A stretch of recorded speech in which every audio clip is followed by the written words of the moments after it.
morning and welcome to our webinar.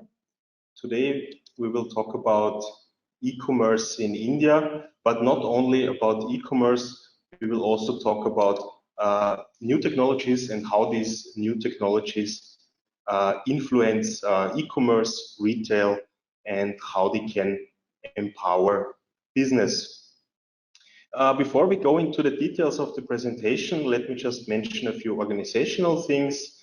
As you can hear, the webinar will be held in English language as our speakers are English speakers.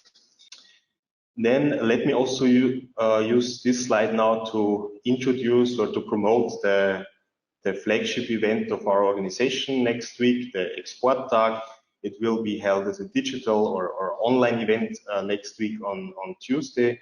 If you have not registered yet, please also register. During that event, you will have the opportunity to get B2B talks and B2B meetings with 70 of my colleagues from all over the world. So it is a very broad and very wide overview that you can get during that event. Now, just a little bit about us, about our office. So my name is Christoph Pfeiffer. I'm Deputy Head of the Advantage Austrian New Delhi office. The main office or the largest office in India is in New Delhi, in the capital city. However, we also have offices in Bangalore and in Mumbai for the southern region of India and for the western region of India. And we also are responsible for many of the surrounding countries like Bangladesh, like Sri Lanka, Nepal, Bhutan. So if you have any questions also related to these countries, please get back to us and we will happily answer them. But for today, we will talk about India and we will talk about e-commerce. And with that, I would like to introduce the speakers and go briefly through the agenda. Also, I ask now the speakers to briefly switch on the camera so that we can all see you. Hello, Kartik. Nice having you. Vera, Kushang, thank you very much. So the agenda, just very briefly, first point, introduction we already had. As a second point, my colleague Vera, she will give you an overview of the Indian retail and e-commerce sector, and then we will have two company testimonials. One will be Kushang, and he will talk about artificial intelligence and how artificial intelligence can help actually this classic retail business also to compete with e-commerce business. And the second company testimonial, Kartik, he will also talk about artificial intelligence, and he will actually talk about conversational artificial intelligence and how chatbots can transform or change the shopping experience. And then we will come to the Q&A session and a brief overview or outlook on future webinars that we will be organizing. And with that, I would like to ask, also Kushang, please switch off the camera for now. And with that, I will hand over to Vera, and she will give you the overview on the Indian market. Thank you, Christoph, for the introduction. Hello, everybody. My name is Vera Frisch, and I'm the Senior Advisor to the Austrian Commercial Council here in New Delhi. And I'm responsible for innovation, for startups and new corporates. And today I'd like to give you a brief overview of the Indian retail sector with a special focus on e-commerce. So let's start with my first slide. I'd like to give you a quick overview of the retail industry in India. Now, trade plays a very, very important part in India's economy. It contributes about 10% to India's GDP and 8% of the overall employment. And India's retail industry is really, really fragmented.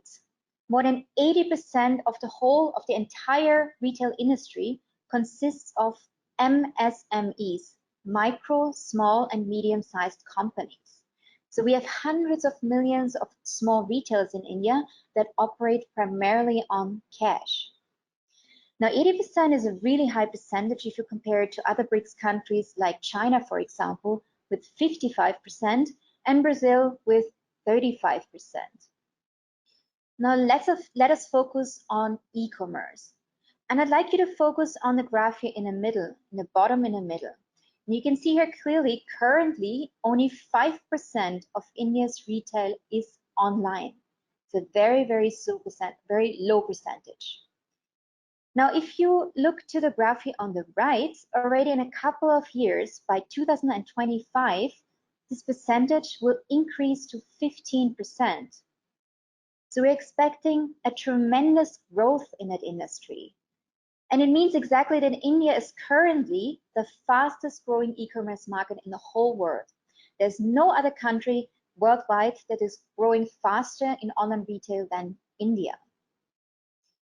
Now let us focus a bit on the graph here to the right. So what you see here is the market size, the industry size of e-commerce throughout the years. Now in the year 2018, the industry was estimated to be $50 billion.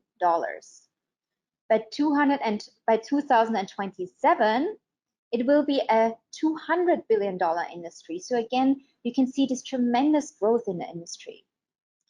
Now, what is this projected growth actually based on? So I could name you these three main reasons here. First and foremost, internet consumer base. India is the second largest internet consumer market in the whole world. We have more than 800 million internet users in India.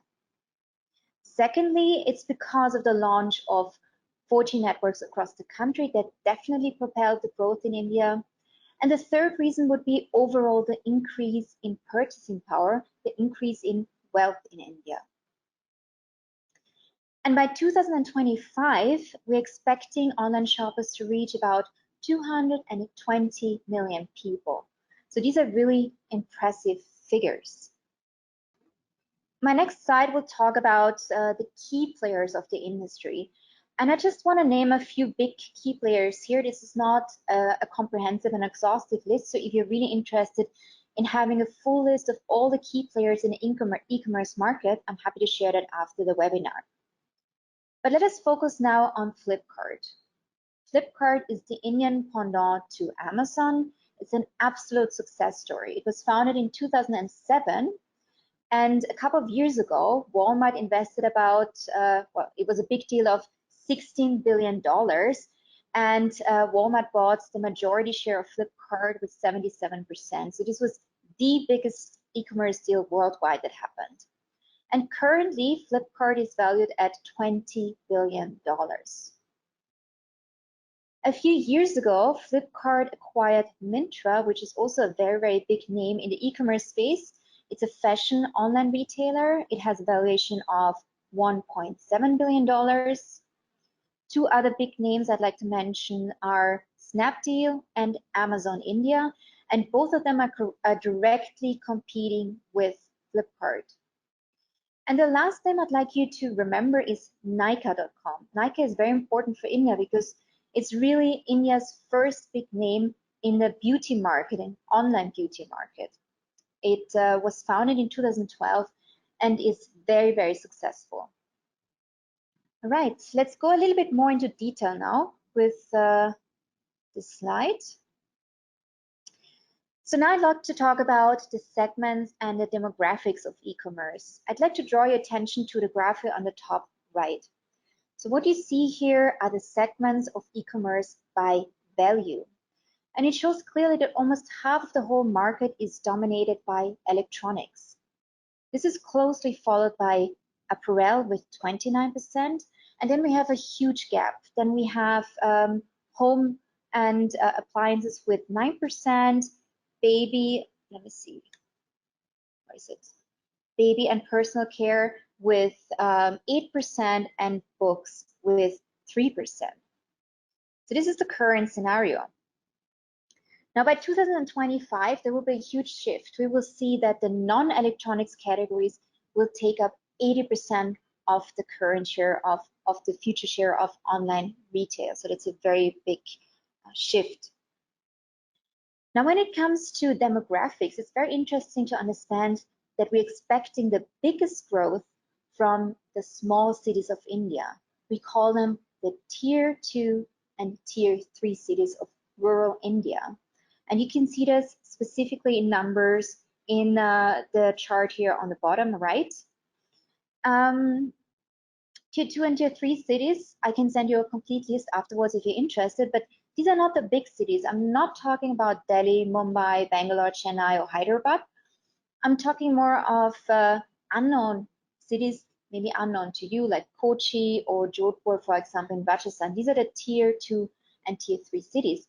And these are the cities that are propelling most of the growth in e-commerce. And why is that so? Well, first and foremost, it's because of the increase in internet bandwidth, meaning more and more people have access to internet, more and more people can afford the internet, and internet penetration is increasing, especially in rural India. And there are really great opportunities for e-commerce that is specifically targeted towards these Tier 2 and Tier 3 cities. So with my next slide, I'd like to explore a bit how certain events like COVID-19, the current pandemic, and also big e-commerce deals are actually changing the retail landscape in India. And it's still very much the fact that the big players like Flipkart and Amazon are still leading the current growth of e-commerce. But in future, it will be a very, very different scenario. In future, the real growth will come from the smaller retailers, from the hundreds of millions of tiny retailers that I talked about already, the MSMEs, the micro, small, and medium-sized companies. And one of the biggest triggers towards this trend would be the current pandemic. And I can explain this with a very practical example. So here in India, we've been in lockdown since March 18. The lockdown has been lifted now, but March 18 was the date when it all started. And at that time, we as a consumer, we didn't really have access to Amazon or the big online grocery retailers like Big Basket that were not able to deliver due to certain restrictions. So what happened then was that we all had to buy our groceries or items at the local neighborhood stores, at this very, very small retail stores. They were quickly overwhelmed, and they didn't really have the capacity to deliver as well. So some of them started to join e-commerce platforms that helped them with selling their products and helped them also with the deliveries. So this was a first push for these small retailers from offline to online. And anyway, what we're seeing also currently during this pandemic, it's really essential for some of the small retailers and also the bigger ones to also have an online wing in order to have stable sales, because the situation is still very much different than in any other country in the world. We're still living in some sort of a lockdown currently, and not many people are stepping out and going to retail stores and buying things. So people are trying to sell online. And most probably one of the most important development that happened recently on the Indian retail market is the deal between Reliance Jio, which is owned by India's wealthiest man, Mukesh Ambani, and Facebook. This is a huge deal, and it's a very, very powerful deal. It's worth about $6 billion, and Facebook is investing around $6 billion in the digital e-commerce platform called JioMart. And Facebook, as you know, owns WhatsApp, and together they will be able to target a huge potential customer base of more than 400 million people. These are the WhatsApp users in India, so it's a very, very powerful deal. On the other hand, this deal will also empower more than 30 million small retailers in India to join the platform and sell their products online. And exactly these kind of deals, there are more like these out there. These deals, they are changing the landscape, and they are fantastic catalysts for India towards a more digital society. Now, I talk a lot about these tiny stores in India, about the small retailers. I took a picture of a small retailer in my neighborhood store in Defense Colony in the neighborhood market. And this is how a very, very typical store in India looks like. This particular store is selling toys and stationery. And these are exactly the kind of stores that can be empowered by using technology and by joining e-commerce platforms. And this is what I'd like to explore also with my last slide. I'd like to give you a hypothetical example of how a small retailer in India can be empowered by using digital technologies. So let's assume there's a person called Sandeep. Sandeep has a small 40 square meter store and he sells bakery products. So traditionally, you can see the tradition path on the left, he can only sell to his local neighborhood, to people that he knows very well. Everything is done by hand. Operations, inventory is all manual. And almost all of his sales are operated in cash. Now he wants to cater to a broader audience. There's an apartment building that is just set up in the vicinity of his store, but he has no way of reaching these potential clients. He doesn't know how to. And at the end of the day, it's a very, very sad story because his sales are declining and he encourages his children not to follow in his footsteps and study something and do something else with their lives. Now let us have a look at his journey if it were digitally enabled. And this is a very, very simple way of doing so. All he has to do is join an e-commerce platform. All he needs is a very, very simple smartphone where he can click a few pictures and then puts the product online. And suddenly he has access to a much, much broader audience. Suddenly he can reach the new people, the new residents in the apartment building close by. Sales are increasing, and this also has a ripple effect because suddenly he's been approached by banks. He's been suggested to take over microcredits, for example, and now he has the money to hire more people. He has the money to invest in stock levels, for example, and overall, it's a very, very happy ending because his sales are increasing, he is expanding, and he's going to be able to buy a small car for his family. I know it's a very, very simple example, but that's exactly what can be done on the Indian market currently. And this is how the small retailers can be empowered in India. This is already the end of my presentation. I thank you very much for listening. I'm very, very happy to answer any question afterwards at the Q&A section. And I'd like to hand over now to Mr. Kushank Potter, and he will give a very, very interesting presentation about how artificial intelligence can actually help offline retail to compete with e-commerce. Now over to you, Kushank, and thank you very much. Thank you, Vera. Very interesting presentation. And right, actually, e-commerce is while it's still a small part of the overall pie, but it's growing. And from my presentation, I am really going to tell about how the offline retailers are using AI image recognition in India and globally to deliver more efficiency in their operations, better customer experience, uh, and everything, so that they are able to better compete with e-commerce companies for years to come. Some introduction. We are a company that's based out of New Delhi, a team of 60 people. Through our platform ShelfWatch, we analyze 2 million images per month for a lot of different clients, based out of India and outside India. And I am the sales and strategy director at the company. Before Parallel Dots, I used to work with JP Morgan in finance. Uh, right now, I'm part of the founding team and spearheading the new initiatives of the company in the sales and strategy side. Just a little bit more about us. Last year we were judged as one of the best emerging deep technology startups in India. This was done by Invest India, which is a government arm in partnership with SoftBank. And this is really a testament to the fact that we have good technology. We are a team led by data scientists, and all the AI algorithms that we build are proprietary within the company, and we are pushing the horizons in terms of what is possible on AI image recognition. So before this, I would just like to highlight what are the what are some of the challenge areas that offline retailers, it could be modern trade or it could be the small mom and pop stores, what are the challenges they are facing.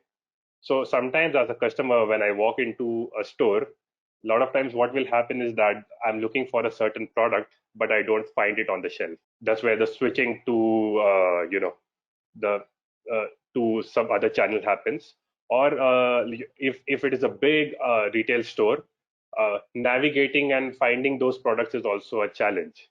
And thirdly, when I go to a e-commerce store, I can see all the details about the product features, promotions, and really understand about the product in detail.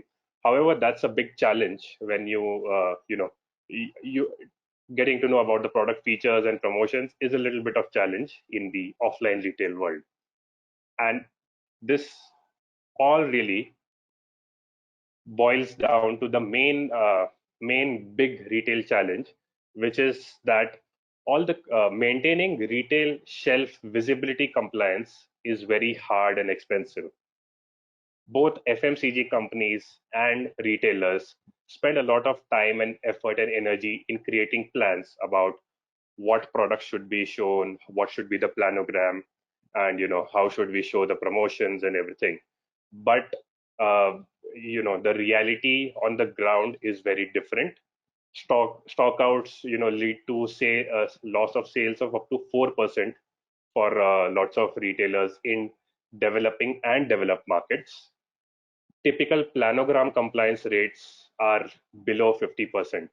So planograms usually decide, which are the faster moving products, which should be placed at eye level, and so that it is easier for the consumers to pick up.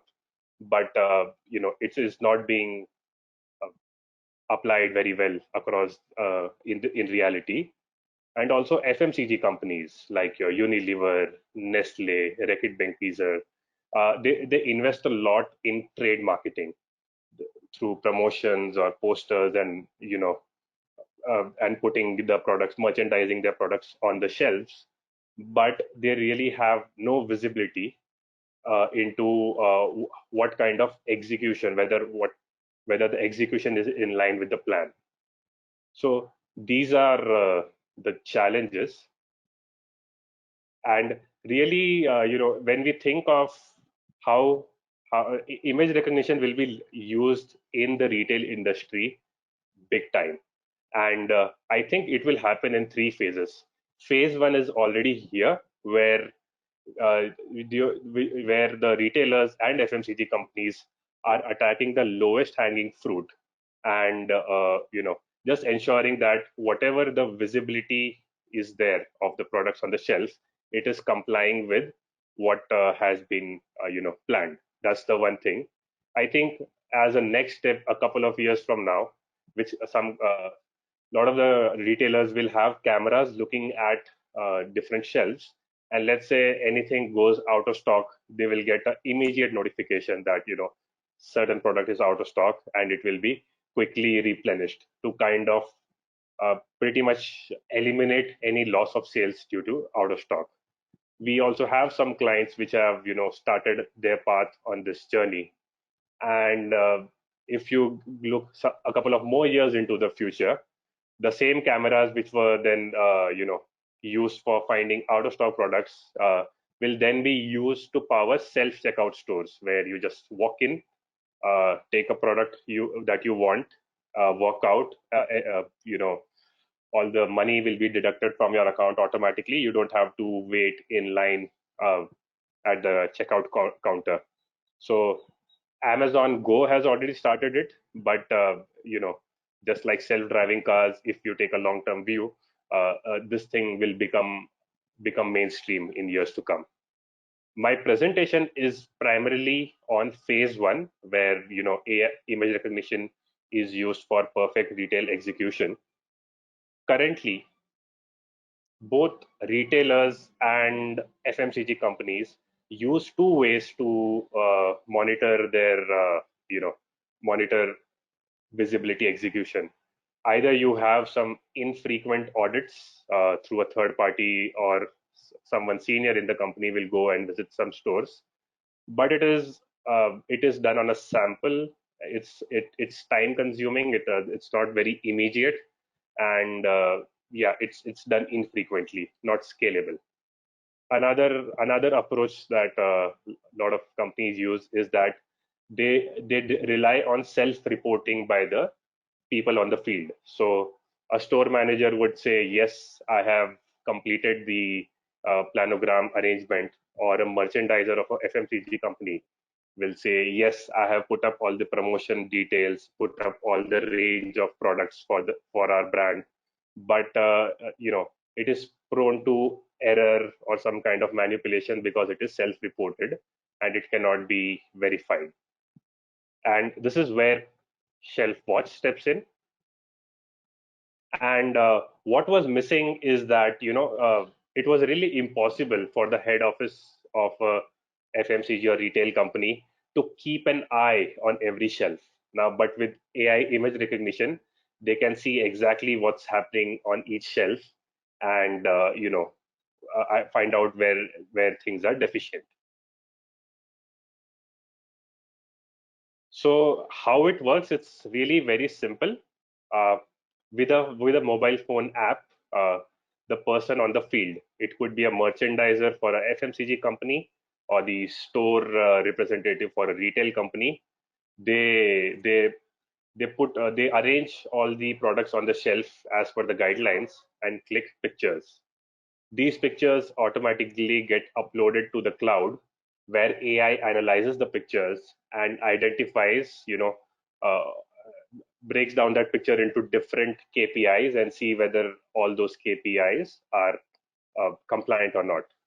And once the AI analysis is complete, instantly the person on the field gets a report that uh, your shelf arrangement has a couple of problems. It is 80% right. There is a 20% gap. If you take these action items, you will reach 100% compliance. So there's an immediate feedback for the person on the field, and also on the dashboard. There is a long-term feedback which the head office can review and drive long-term corrective actions. So in terms of the KPIs, what exactly does the AI look at a picture and what does it analyze? Let me show you that with a demonstration example. I'll just share my screen and put up the demonstration. So through the mobile app, when multiple images are covered, we use AI to stitch them together so that something so that if there is a very big shelf, it can be all captured in one image, and you don't miss out on any products, or there is no double counting. So stitching of images happens at the back end, and then it goes to the image recognition layer, which is you can see this example here. Um, Here, this is a typical shelf of a coffee category, and the AI has detected all the products. So you have Illy Espresso, you have Davidoff, you have Nescafe Gold, large variant. All the products are detected by the AI, and then the AI kind of responds with which KPIs are met and which ones are not. So it says that in this shelf, the share of Nescafe Gold is 60%. However, a certain product, which is Nescafe Gold Cappuccino, is out of stock. And also, it tells whether a specific product is available at eye level or not, which is close to these two shelves. This is defined as eye level. Um, it tells you that Nescafe is not available at eye level. Similarly, this is a category shelf dedicated to a specific category like coffee, but from time to time, you will have a lot of special executions which would be related to promotions. The AI analyzes them and checks whether all the intended messaging is being delivered to the users. These are some examples of modern trade, ones which you are much more likely to find in Austria. But when we look at countries like India or others in Southeast Asia, India, the smaller trade outlets account for more than 70% of the share of the market in grocery. So they are a big channel today. And even in these cases, AI can analyze the images and tell whether the executions are in line with the standards. So this is for some window assets, whether they are properly placed, or if you go to some stores, you will have coolers with the beverage products, and it will tell whether it is having only the products of the right company, and if there is anything else kept, and which products are there, all those things. So coming back to the slides, we look at planogram compliance. We look at which products are out of stock with the AI. Look at promotion compliance, and also now we've also started reading the price tags to see whether every product, the price that is being displayed to the customer is in line with whatever is being planned. Yes. So with the AI, uh, everything is objective. They get to see all the details, and take ensure everything is perfectly, all the shelves are perfectly placed as per the plan. In terms of the mobile app, it has beat and route plan integrations. It uh, and it instantly gives corrective actions to the user, and it also works in offline mode. On the dashboard, the person at the head office can find out which are the problem areas. It could be that a certain product is seeing high chances of out of stock in, say, a northern part of Delhi, and this can then lead them to investigate further and find that there is some problems in the supply chain, or in or in how the supplies is being distributed in that area, and the company can take corrective actions using the dashboard. Taking it forward, so using the AI technology with Shelf Watch has certain advantages. I'll quickly give a walkthrough of what these are. Using image recognition to identify products on a retail shelf is not at all trivial. A typical FMCG company has 100 to 500 different SKUs, or stock keeping units, or should I say unique products that they sell, and the AI has to detect all of them. A typical retailer stocks between 5,000 to 25,000 different products. So building an AI system that detects all these products is super challenging. However, this is where our new approach of working comes into play. So we have zero shot learning techniques, where you don't need lots and lots of training data to train the AI.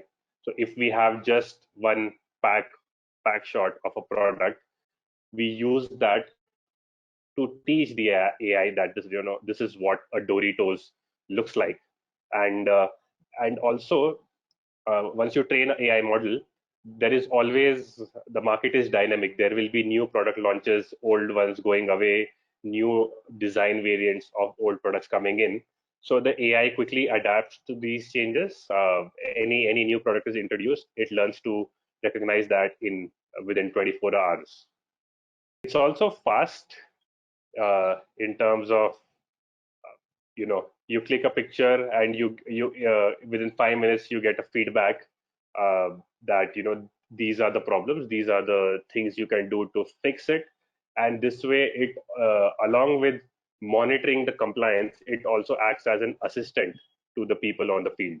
It's seamless. One of the challenges when you are clicking images on the field is that sometimes you might not have good internet connection, or the images may not be of good quality.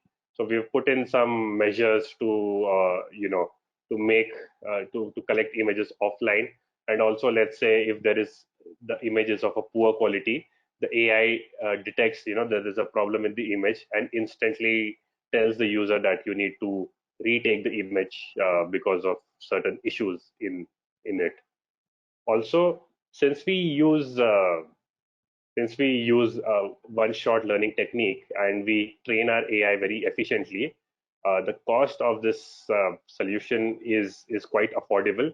So for any store visit, you can check the compliance of lots of shelves, and it typically costs between a couple of dollars to 20 to 30 cents to complete the audit of a certain category in a store.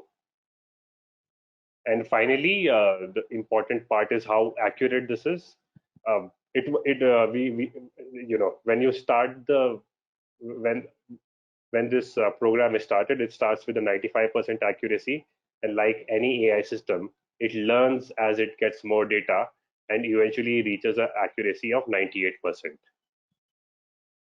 That's, and finally, ShelfWatch is not really like a tool. It's more of an organizational mindset change.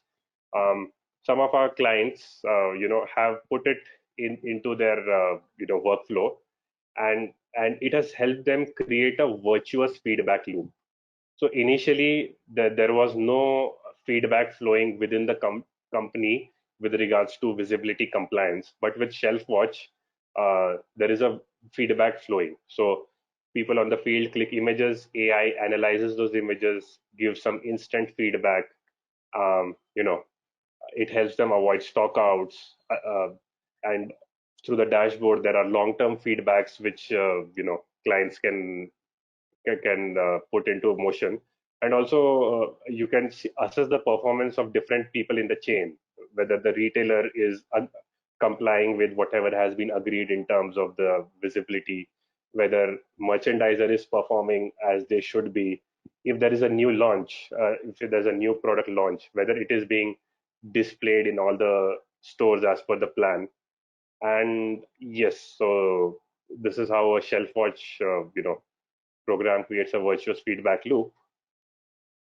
And that's it from my side. I'd like to hand it over to Karthik from Haptic. What I presented was AI from an image recognition perspective, but Haptic does a lot of interesting work on conversational AI and chatbots. So really looking forward to what work Karthik is doing. Over to you, Karthik. Thanks, Kushank. Great, interesting session in terms of how AI can be used in the offline ecosystem. Perfect. So let me get going on the slides. Awesome. So, quick background about myself. I'm with a company called Haptic. We are amongst the world's largest conversational AI companies, and I have close to about 13 years of experience, primarily on the product management and product marketing space. I work with companies across startups as well as large companies like Microsoft. And right now at Haptic, I head up the entire business as a chief business officer. A quick background about Haptic. We are a 6-year-old company amongst the world's largest when it comes to building chatbots, or also known as conversational AI. So far, we would have done close to 3 billion chats on our platform, making us one of the world's largest. And just last year, we also raised a 100 million round from Reliance Jio, which right now is the world's third largest telecom operator. They're also doing a lot of work on the retail side. And yes, some of the logos you see on the slide are our customers who we very regularly work with. Perfect. So conversational AI and retail, right? So how those two come together? So if you look at retailers, people who are trying to sell either via offline or via e-commerce, what are the primary things they care about? Obviously, the number one goal is transactions and having more revenue. But to achieve that, they really want to make sure that there is a great customer experience they are providing when a user is trying to buy. And obviously, once the user becomes a customer, how do you retain the customer and provide excellent support? Every time you buy something, there is a lot high probability you want to go back to the retailer with some form of support questions, and conversational AI can really solve for those problems. We'll dive into a little bit more deeper into that. Talking about customers, you as a user, when you go ahead and make a purchase, what do you care about, right? You care about customer experience. In fact, research shows that people are willing to pay more if the customer experience is better. A lot of companies have made customer experience as their primary moat and are able to charge a lot more, as well as drive a lot more brand loyalty because they're able to bring that experience. Be it revenue, be it number of customers, and be it growth. Time and again, retailers who have managed to ace customer experience have managed to grow a lot. On the right hand side, there is a little survey which was done in terms of the next big business opportunities for startups. And companies really going after the customer experience aspect of things are really stand to kind of gain a lot and grow at a much faster pace. And now, given in the current situation that we are, and when you look at retail industry as a whole, customer experience again becomes extremely important. If you look at the image on the left, we have all seen how people have been standing in queues trying to buy their groceries and their essential items. And the way retailers have adopted is they've enabled curbside shopping. You place your order, and you wait at the curb, you wait outside the store, and somebody comes and delivers it to you. This is just one of the examples on how retailers are trying to adopt. Obviously, this is a more of an offline example, but now when it comes to digital technologies, there is a lot more retailers can do, and conversational AI is one such way to kind of solve for that. So let's kind of dive into the topic of how can retail and e-commerce companies leverage conversational AI, popularly known as chatbots, to really enable a lot more sales and obviously solve for customer support. Taking a step back, what are really chatbots, right? Chatbots are basically machines trying to understand what humans are saying and then responding back to the user in the most natural form. We all have used Siri, Alexa, and Google Assistant. So the technology powering those experiences basically is conversational AI. And companies like Haptic now work with retailers to build these custom conversational AI solutions for the retailers. Perfect. Apologies for the slide being a little misaligned, but primarily when it comes to retail, two main use cases is what chatbots or conversational AI can enable. The first one being driving more sales. How can digital technologies and chatbots help retailers drive a lot more sales and a lot more transactions? And then obviously the second one is how can digital technologies drive customer care and customer support in a much more seamless manner? I'm going to spend time on both and show you some examples so that you're able to visualize what these technologies can do. Perfect. So how can conversational AI actually drive sales, right? If you think of yourself as a buyer, whenever you go to a store, there is a person who's helping you, give you recommendations.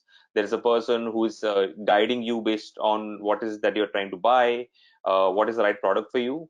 You might have a lot of questions about the product, what it does, what it does not do. So the person inside the store is really trying to help you through all of that, eventually to help you make a purchase. Now that entire experience can be replicated on conversational interfaces. So the first screen that you see over here is how a chatbot can really understand what the user is saying and come back with recommendations. So for example, if I were to go to, let's say, an Amazon.com, just taking an example, and say, hey, I'm looking for great mobile phones in the 100 to 200 euro range, which can be very good at gaming.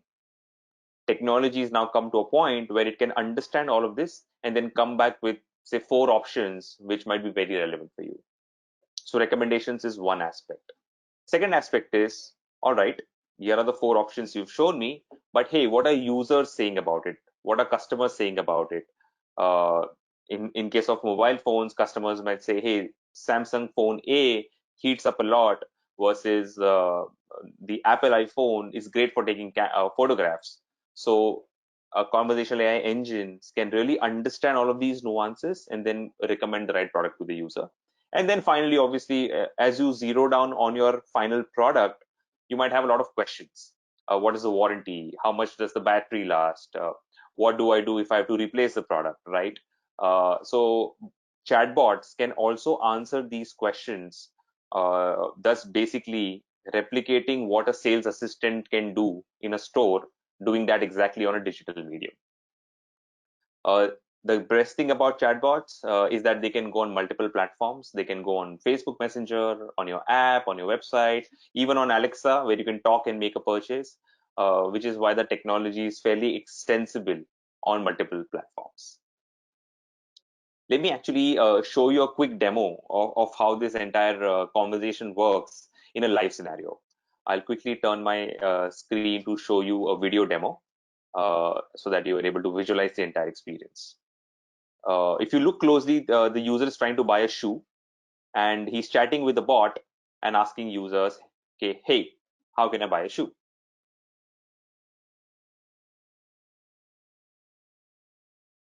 So the users asked for sneakers, and now the bot is understanding that and coming back with options for sneakers.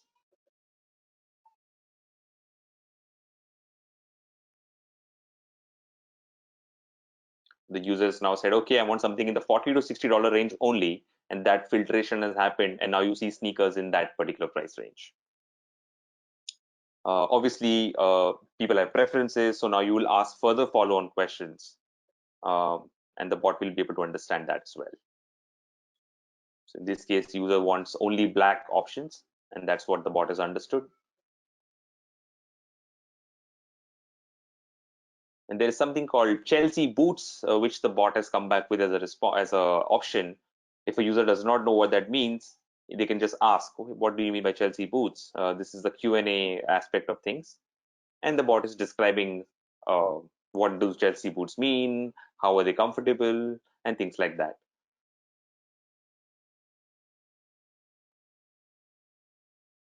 So as you can see, the entire question and answering and the in-store experience was actually replicated on the bot. This can be done on text as well as voice, and eventually helping the user make a purchase and add this item to the shopping bag.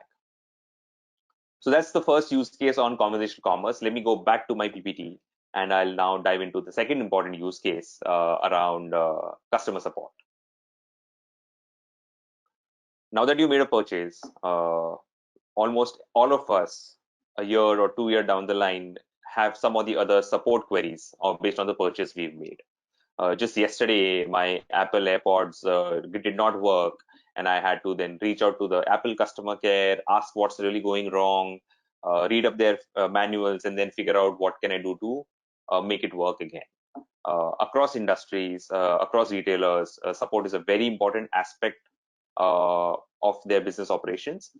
And one of the surveys said that if you do support right, if you manage to offer great customer support, there is a 30% higher probability of the user coming back and buying from you. Again, something chatbots can very easily do. If you think of e-commerce, you place an order, you are anxious, where is the order, where will I get it? So you can actually ask a bot in terms of, hey, where is my order? The bot will be able to integrate with all the systems and come back with a delivery date. Similarly, questions around policies, questions around exchanges, questions around my product doesn't work, how do I troubleshoot? All of this information can be fed to the bot, and the AI engine then learns on top of this and is able to respond back to the user right away. What this does is basically for the retailers, it helps offer the end customers another channel where they can get their queries resolved. No longer do users need to call up the call center and wait for 20 minutes and then get an answer. This is all instantaneous. So it delivers great customer experience. And then obviously it also helps them reduce cost because they're not deploying expensive human resources to answer these queries. It's the chatbot which is taking all of these queries and responding back. So that's the other important use case that we've seen on the retail side and e-commerce side when it comes to chatbots. So far, across the 100+ deployments that we as a company have done, about 70% of them fall in the customer support automation segment. And then commerce and enabling sales on chatbot is something which we are seeing is picking up at a very fast pace. So let me walk you through a couple of case studies in terms of how retailers and e-commerce companies have used chatbots to really drive a lot of value for their business. The first one is Oyo, Oyo Hotels. I'm sure a lot of you know Oyo, which has now become the world's 4th largest hotel company. And every time somebody makes a booking, Oyo sends you a notification on WhatsApp or Facebook Messenger.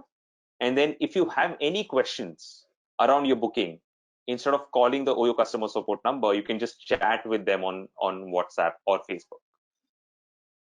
Very common queries: hey, can I shift my check-in date, or what is the check-in time? Can you help me with the location of the hotel? These are extremely frequent queries which now the bot is able to address right up front on the chat itself. This has helped OYO reduce the call center volume and obviously help them save a lot of costs. The second important case study is Geo. We do a lot of work with Geo. It's now the world's second largest telecom company. And a telecom company gets a lot of queries on a very frequent basis, right? My internet is not working. I want to change my data plan. Why is my bill so high? Again, all of us have been through that scenario where we have to call the call center and then go through multiple hops to be able to get our answers. The bot that we have done for Geo just quickly understands that, quickly understands these queries, and then responds back right away in a very, very immediate and a fast manner. The good part about AI and technologies like this is, like Kushang mentioned, as you keep getting a lot more data and a lot more conversations, the AI engine becomes a lot more smarter. So if on day 1 it can solve for billing queries, on day 10 it can start solving for network related queries. On day 30 it can start even recommending plans to you and giving you alternate options. So with more data, AI engine gets smarter, which means the level of customer experience the brand can provide also gets extremely better with time. Yeah, so that was a quick overview of what conversational AI or chatbots have done in the retail segment. With that, I will be ending my presentation, and thank you all for joining in. Be safe, and I hope this was extremely insightful for you guys. Yeah, thank you very much, Karthik, for this wonderful presentation. Also, thank you very much to the other speakers for the presentation and for the short demos during the presentation. I think it was very interesting and helpful for us to see. So now we have arrived at the Q&A. Also, the other speakers can switch on the camera now so that we can all see you. But still, I will ask you, Karthik, first the question. Since you managed this like omni-channel commerce and this, so to say, high tech or technology for using in commerce, how can a company get started with that, and what does it take for retailers to implement these technologies? Perfect, great question. So if you are a retailer or you have a retail company, the first step for you to do is figure out what products you can really sell in such a conversational kind of an interface. And then you can work with a lot of partners like Haptic, who can help you set up on your app or your messaging channel. Companies like Haptic can integrate with your inventory systems and start enabling that conversation right away. What you really need to do and make sure that you have is, you need to make sure you have a robust inventory management system and APIs which can help pull out information about what products are available, what not, and obviously a very robust fulfillment system. If you have these two parameters, then you can work and enable conversation commerce. Okay, thank you very much. Then let's turn to you, Kushang, with the next question. You had this shelf watch, I think it was called, this technology or AI supported software. I mean, does it also work actually for these more traditional shops or smaller shops, to maybe more informal, unorganized mom and pop-up shops? Does it also work for these type of shops?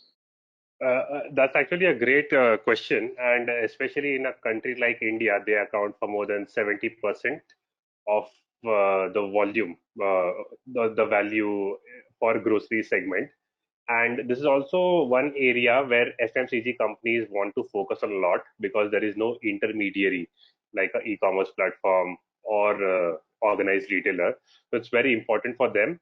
And yes, ShelfWatch works on it. And this is because when we train our AI, we simulate a lot of noise. So we take a good quality image, simulate millions of different types of noise into it, blur, glare, and all those things, and then train the algorithm. So this way it becomes robust to these things. And I think ShelfWatch is pretty unique when it comes to capabilities on the traditional trade side. So yes, it works there. Okay, thank you very much. And since you already mentioned this FMCG companies, or maybe the larger companies, do you also have some figures maybe on the impact once such a company implements the system? Is there an impact on business? I mean, I guess there is an impact on business, but do you have some figures and data already that you can share with us? Correct. So I'll tell you about the anecdotes from the company. What let's say if a company moves from not having a visibility tracking program towards getting that, it helps really in the growth in sales. So let's say a customer was having a lower share of shelf in certain areas, they are able to drive that up. If there are stockouts happening in certain areas, they are able to avoid loss of sales or switching to competition because of stockouts. So typically, it depends on a company and what kind of channel you are working on. But typically, it leads to 2 to 4% lift in sales compared to not having a execution tracking program. So that's a sales impact. Yeah. Okay, thank you. Yeah, please continue. No, that's it. And also there are these other benefits, secondary benefits in terms of it saves the time of the on-field personnel. They are able to cover more stores, spend less time doing the non-revenue generating part. So there is also savings in the cost which comes from this. Okay, thank you very much. Now a question related to the general situation also surrounding Corona or COVID-19.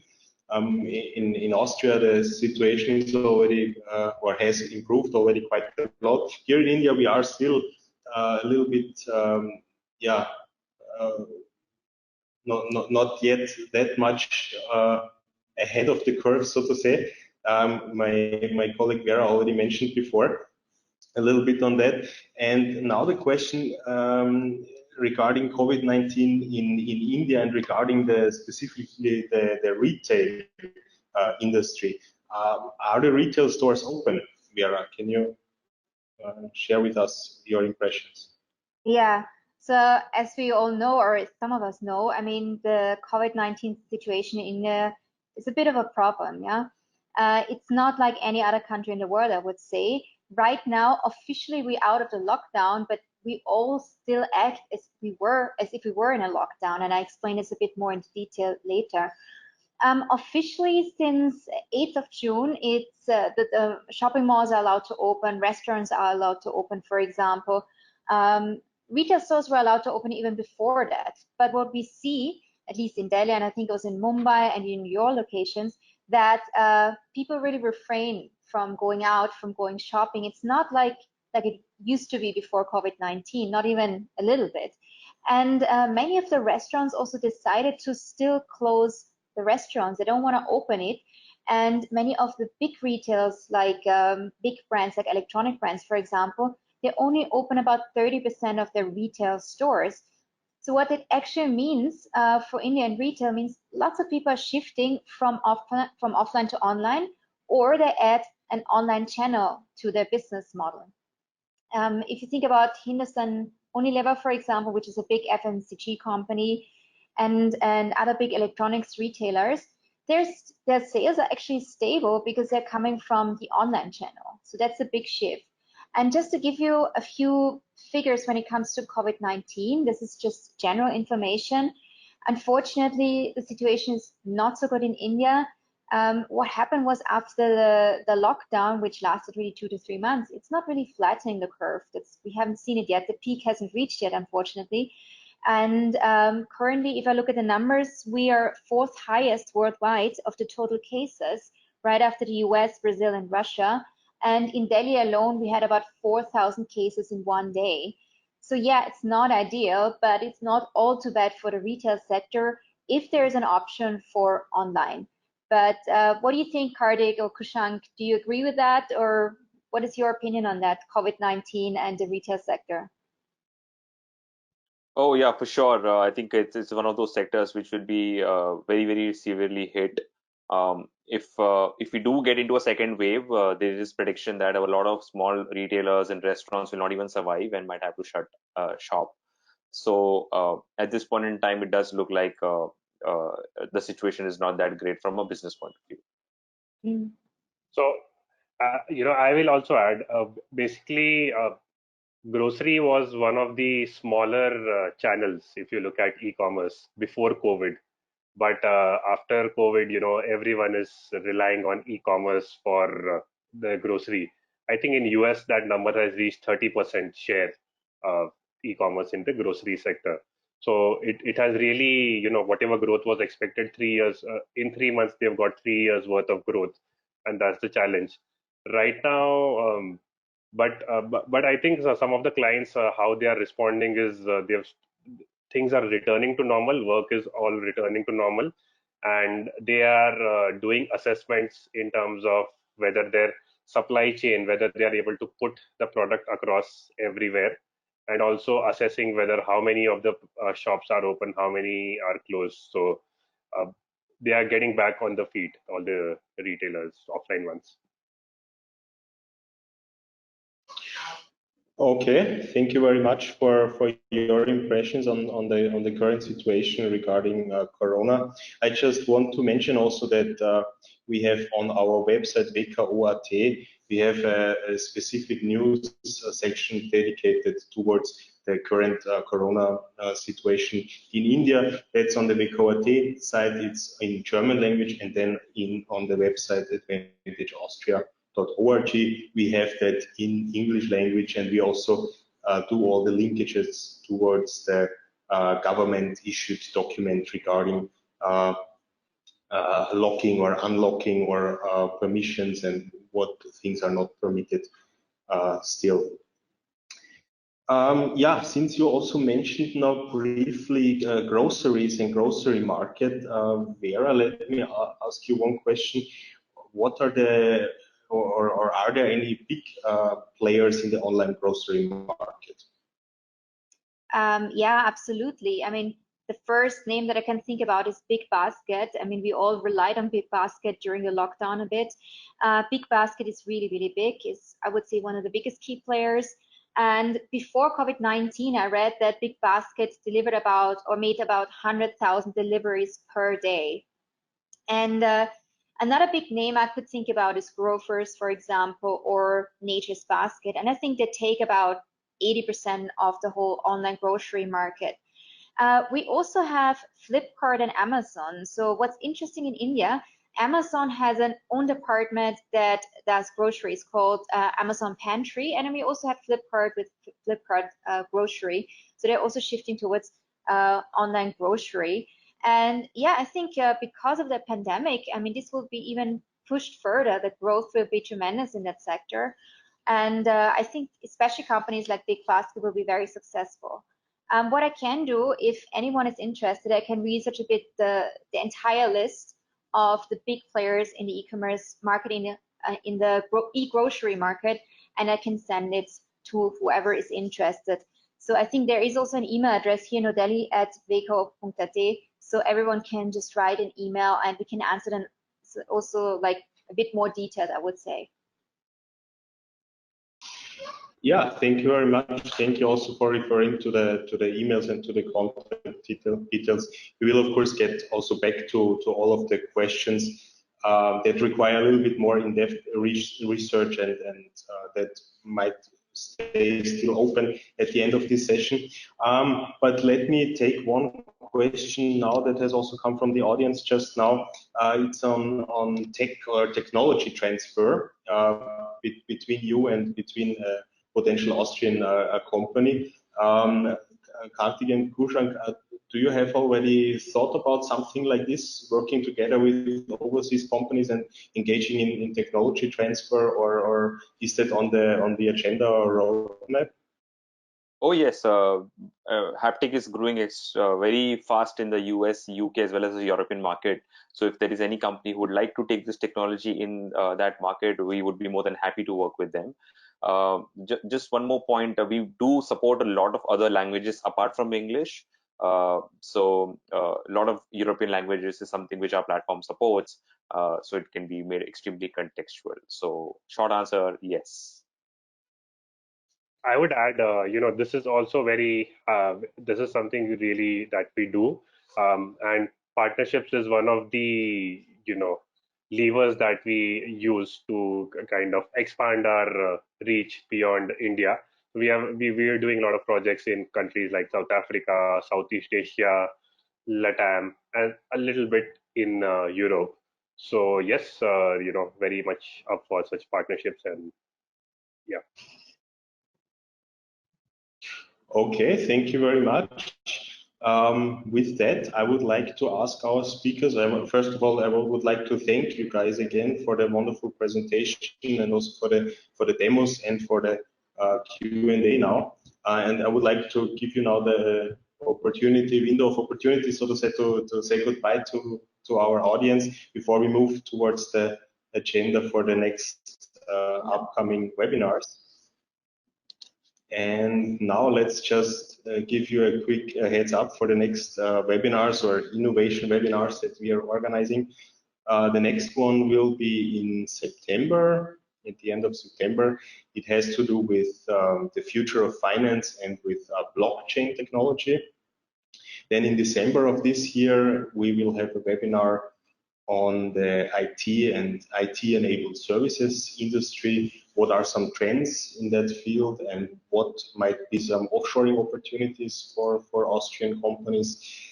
And then next year, I mean, it's already a little bit far ahead maybe, but still, since it's online sessions and since it's webinars, there should be no impact from COVID-19 or from any travel restrictions, and these dates should hold up. So we will have one webinar in March that covers the technologies of artificial intelligence, augmented reality, virtual reality, and that in connection with human resource management. And then in the second half of the year, in August, we will have a webinar on e-mobility in India. And then, not mentioned in this slide, but in the very first slide it was mentioned, don't forget the Exporttag, the Austrian Exporters Day, next week on Tuesday. You can, as mentioned before, virtually meet 70 of my colleagues from all over the world, and have online B2B talks with them. Thank you very much for joining us and participating in the webinar. With that, let me also say goodbye, and I hope to see you at one of our next webinars again.